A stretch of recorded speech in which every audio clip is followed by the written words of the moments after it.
Hello everyone, this is Big Clinky, and welcome to my next project. It's finally time to start Fire Emblem Awakening, the first Fire Emblem game for the Nintendo 3DS, and what was planned to be the last game in the series. However, it became an unexpected hit, selling more than the developers ever possibly imagined, and attracting more newcomers to the Fire Emblem series than ever before. It's also, as hard as it is to believe, the first completely new, as in not a remake, Fire Emblem game since Radiant Dawn in 2007. Yeah, it's really been that long, and some of these characters are spoilers, so I'm going to skip this. So yeah, time to start the game up, basically. So let's just get right into it. Now, before we actually start, I'm going to go ahead and just check the extras screen for a second. Because we have a few things here. Turn Spot Pass on or off. I'll explain what this is a bit later. Don't want to do that. Hubba Tester is purely for fun. I guess I could show you how it works at some point, but it's basically a crack pairing generator that has no influence on the main story whatsoever. This is the main one I wanted to show, voice language. You can actually switch the voices from English to Japanese, but I'm not going to do this, because this game has quite possibly the best English voice acting Nintendo has ever done. Seriously, not only is this the first Fire Emblem game with full voice acting outside of cutscenes, it's also the first Fire Emblem game where the voice acting isn't incredibly terrible. Hold on, Lucy. Everything will be fine. You're safe now. Can you hear me? Hold on. Yeah. So, in fact, it's the opposite of incredibly terrible. It's incredibly amazing.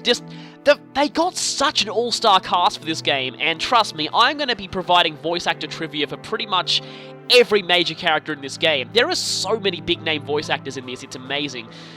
It seems like with this and Kid Icarus Uprising, Nintendo basically finally got on the good voice acting bandwagon, because really Nintendo games were not known for good voice acting for a while, yeah.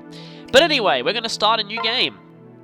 And when we start a new game, we'll be here right at the difficulty screen. Now, you'll notice there it says that normal is for series beginners. You're thinking, why not call it easy mode? Well, I guess they think that people will think the game's mocking them if they call it easy mode. Really? Normal? If you're a series veteran like I am, normal mode will probably be too easy for you.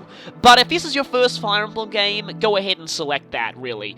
But again, yeah, I tried normal mode in a practice run. It was the first time I ever tried it, and boy was it easy, at least for me.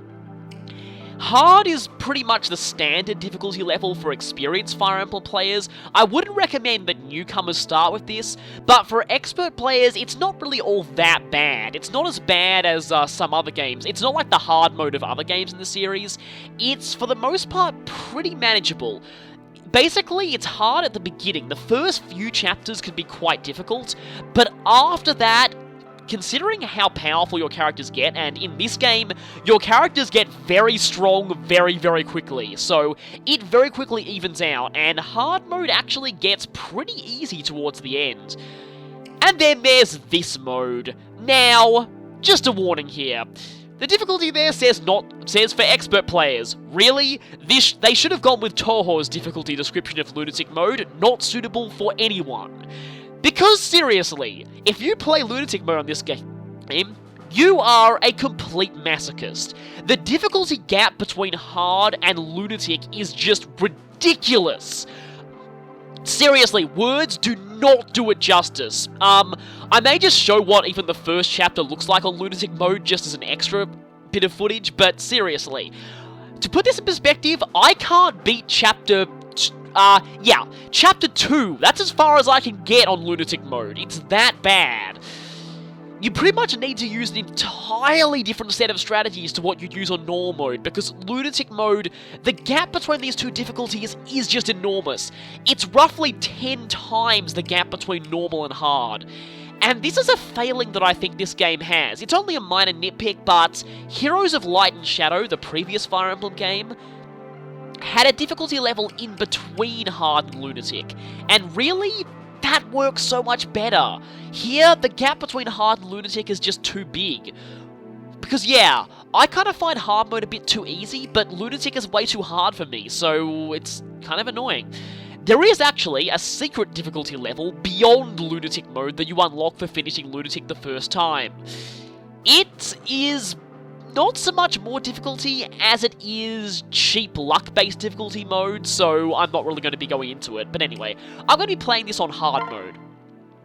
Now, when you've selected your difficulty, you get sent to the game mode screen, where you can choose between casual and classic mode. On casual, your fallen allies will return in the next chapter, and on classic mode, anyone who runs out of HP is dead. Or in some cases, if the character is particularly important to the plot, then they'll just retreat, but they'll never be able to be used in battle ever again. So yeah, Classic is how Fire Emblem has always been, until the previous game in the series, New Mystery of the Emblem Heroes of Light and Shadow, which introduced the casual and classic mode division. Now, if you want to know my full thoughts on that, since this is basically the same as it was back then, go and check out my video for... I have a full playthrough of Heroes of Light and Shadow up on this channel, so I'd recommend that you check that out. Not only is that a very, very good Fire Emblem game, but most of the mechanics for Awakening actually originated there, so... It was a shame that game never got released outside Japan, but, well, it was way better than Shadow Dragon, so yeah. Anyway... Now, there is one difference though. As you can see there, it says you can save anywhere in casual mode. This is different from New Mystery of the Emblem. In this game, there are no save points like the DS games.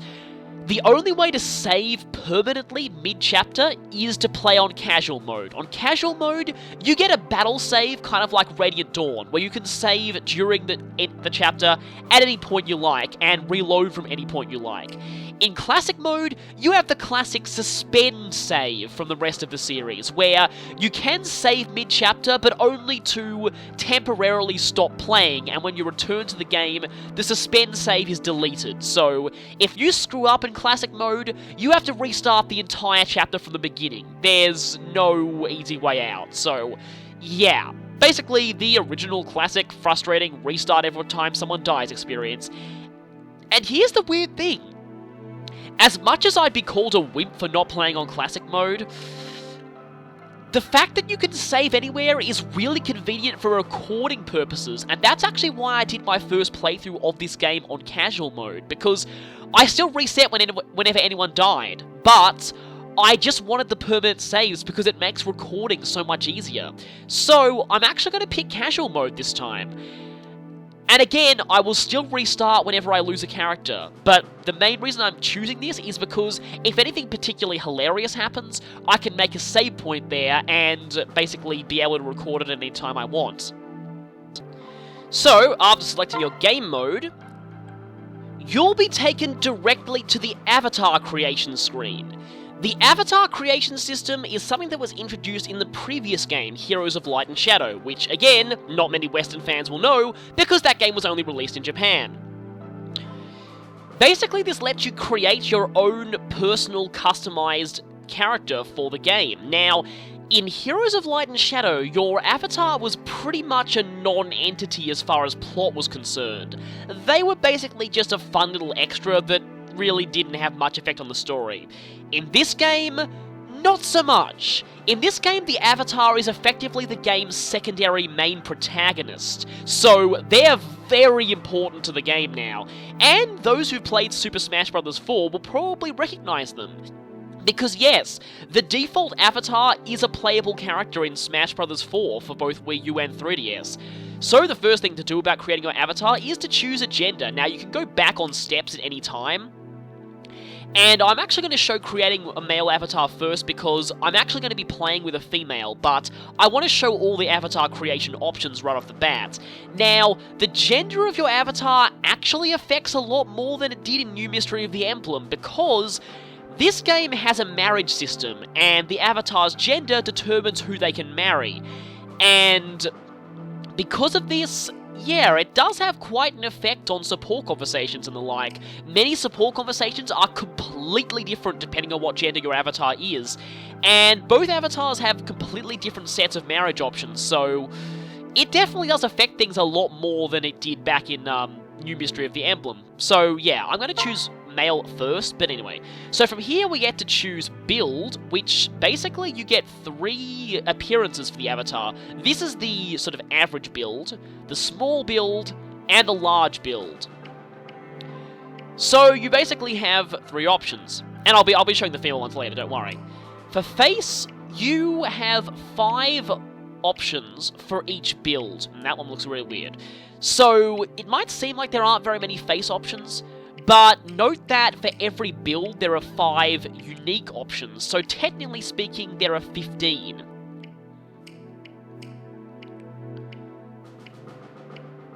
That scar's pretty cool. Hair, you also have 5 options for each build, so every build has its own unique hairstyles.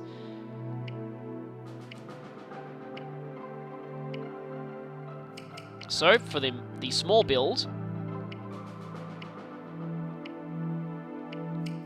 and the large build.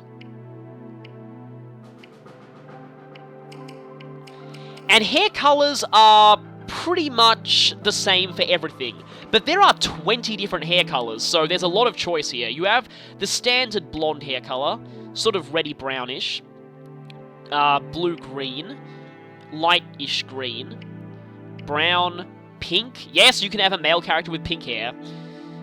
Sort of a bit more yellowy. Purple. Black. Black was not an option in New Mystery of the Emblem, which is kind of weird. Greyish. A bit pinky reddish. Light blue. Lightish green. Light green. Another brown. Another pink.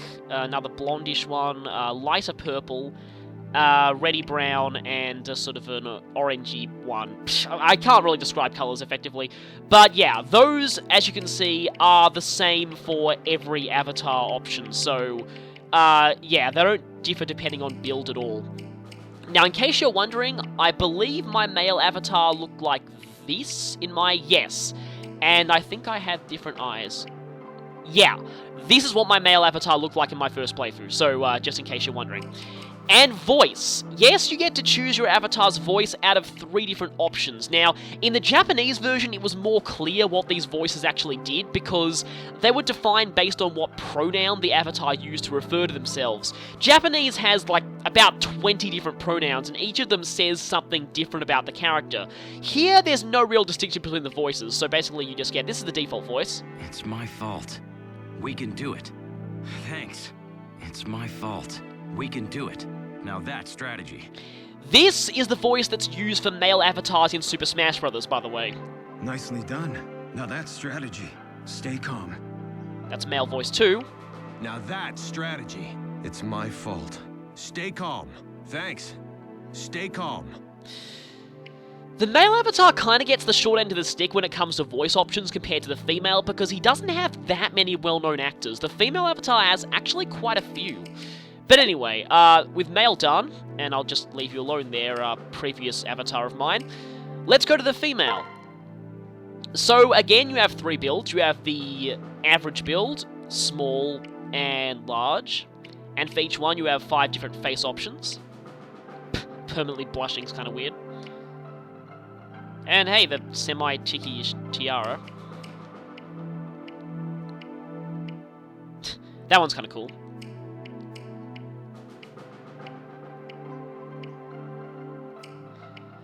And also you have 5 different hair colors again. I mean, hairstyles.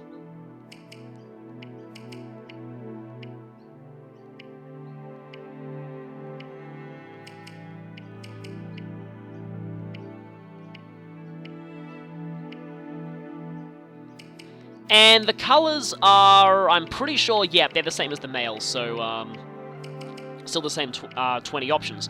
Now, for my female avatar, I was kind of torn between what to choose, but in the end, I settled on this. I was actually torn. Originally, one of my ideas was to have this with black hair, and because this was kind of the most gothic I could get Mary Sue looking, but in the end, though, I decided to make them look more like the one that I used in my New Mystery of the Emblem playthrough. So, in this case, I have the large build, only because it makes them look more, well...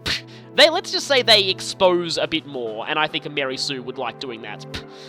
Anyway, this hair, and as for hair colour, I'm going to go with purple, like I did for my Mary Sue in the other one. Just because purple's a... Let me see what the other purple looks like. I kind of prefer the darker purple. Mary Sues do tend to have purple hair a lot. And for eyes, I went for... I forgot which one. The one that... I think I went for this one, actually. Or that one. No, that one looks angrier. Yeah, this one, because it looks like they have eye makeup. And Mary Sues like makeup. They like describing their makeup in detail is what I mean. Anyway, though, for the female voices, we have these options. Nicely done. It's my fault. Stay calm. Here's how it's done. Stay calm. We can do it. It's my fault. We can do it. Thanks. Here's how it's done. We can do it. It's my fault. We can do it. Some people may recognize the female voice 3. I'll actually be explaining who voices each one of these in my actual detailed video on the avatar themselves, but I think personally, this voice fits Mary Sue the most. Here's how it's done. We can do it. It's my fault. Sounds a bit more mysterious than the others, so yeah, anyway. So, next we have to choose a name for the avatar. As you can see here, the default name is Robin, which should come as no surprise for those who played Super Smash Bros., because that is in fact their default name there. I like the localizers for the fact they managed to come up with a gender-neutral name, one that makes sense for both genders. Robin is the default name for both male and female avatars, and yeah, it makes sense for either, but I'm not going to go with the default name. Instead, I'm going to go with...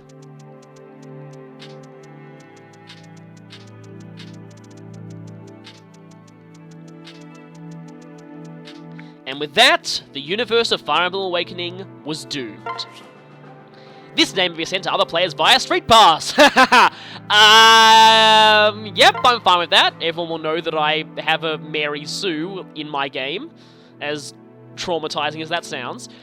Now you can actually choose your avatar's birthday. This only has one effect on the game.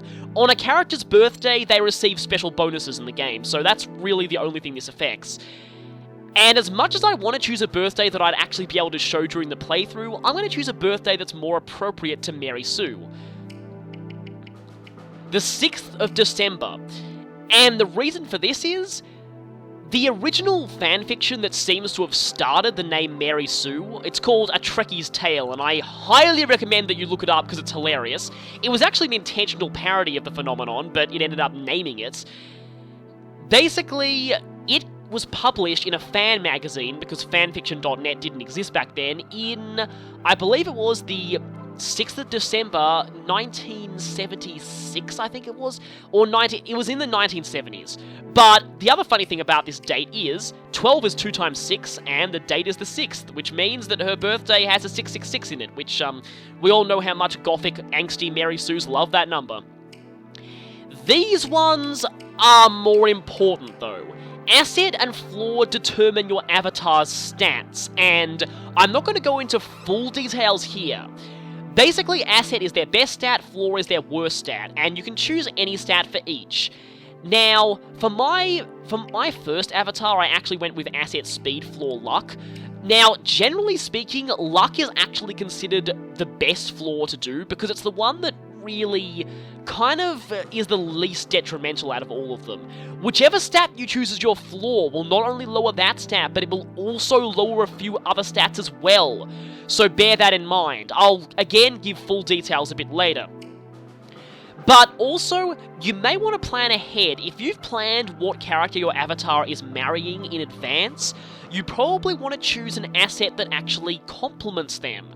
For example, the only reason I chose Speed Asset for my first playthrough's avatar was because they were marrying a character who had high speed, and because of that, that really ended up helping go towards, well, I won't spoil it. But for Mary Sue, I'm going to say Asset Magic, because Mary Sues kind of tend to be gifted in magic.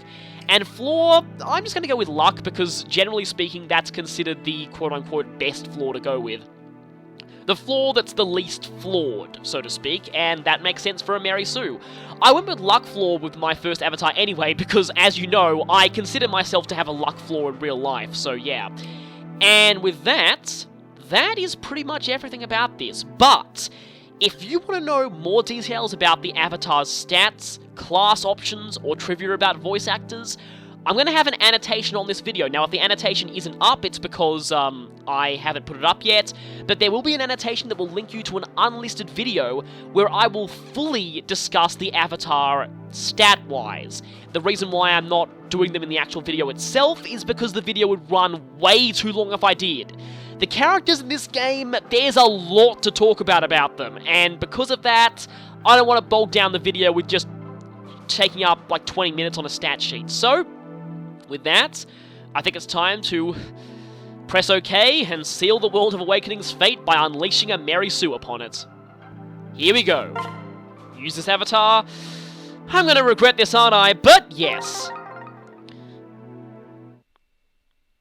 And so we can save. By the way, this here was a practice file.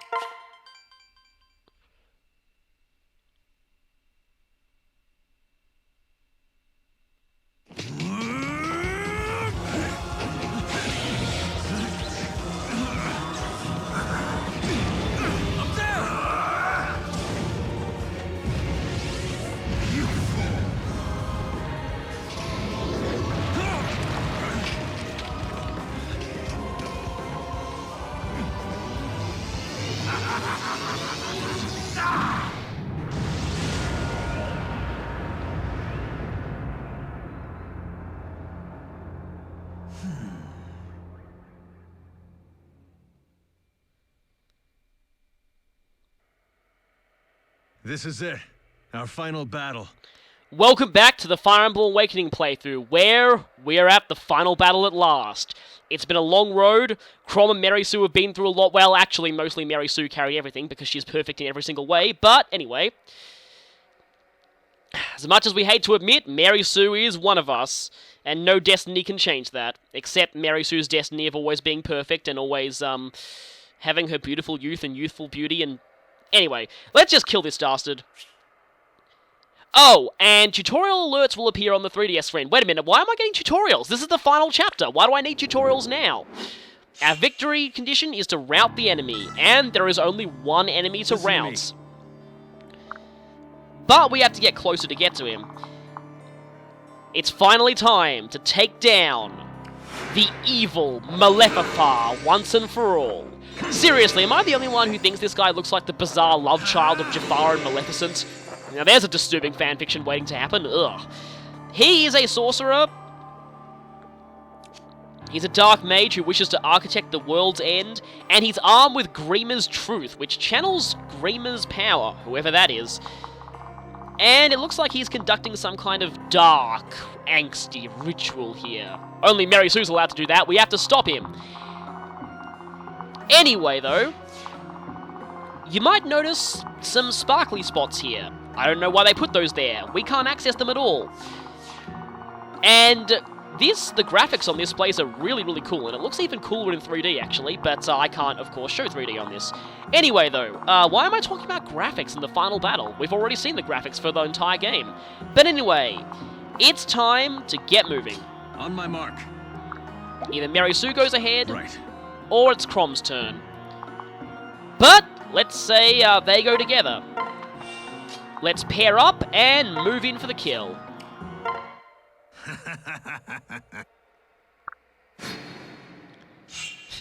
Well, he says, ready? why don't...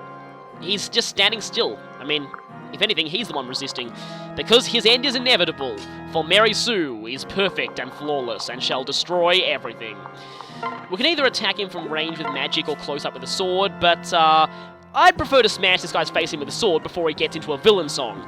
Anyway, we could attack with either Chrom or Mary Sue, and if we attack with Chrom, you'll notice that Chrom will attack twice and do 20 damage each strike, and Veladar has 39 HP, meaning that he is guaranteed to die. However, I would kind of prefer to attack with Mary Sue, because Mary Sue at least has a slight chance of a critical, and if I do get the critical, it would be kind of cool, admittedly. Don't use the steel sword here, it's pathetic.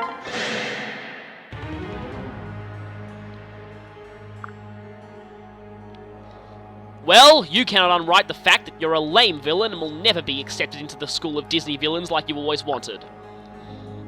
You can do this. Here we go!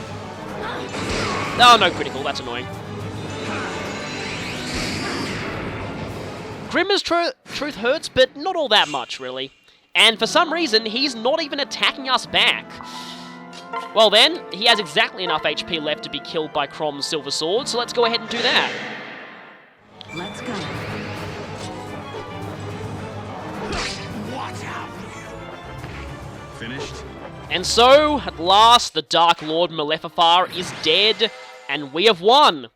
That's it. That's the whole game done. Now, we watch the final cutscene.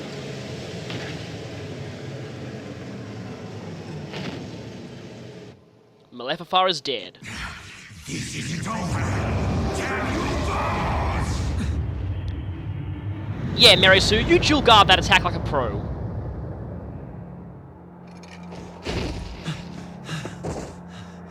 You alright? Of course she is, she's That's Marisu. the end of him. Thanks to you, we carried the day. Well, of course you put all the Rest easy now. thanks on Marisu. Wait, what? Okay, that's weird. That's my. I think my system's glitching up. I don't know what that's supposed to. What? Wait a minute. Wait, what? That's not supposed to happen. That's not supposed to happen. What just happened?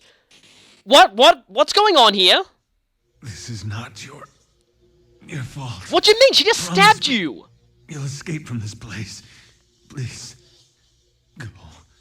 Wait, no, wait. Is he? Did he just die? Did the main character just die?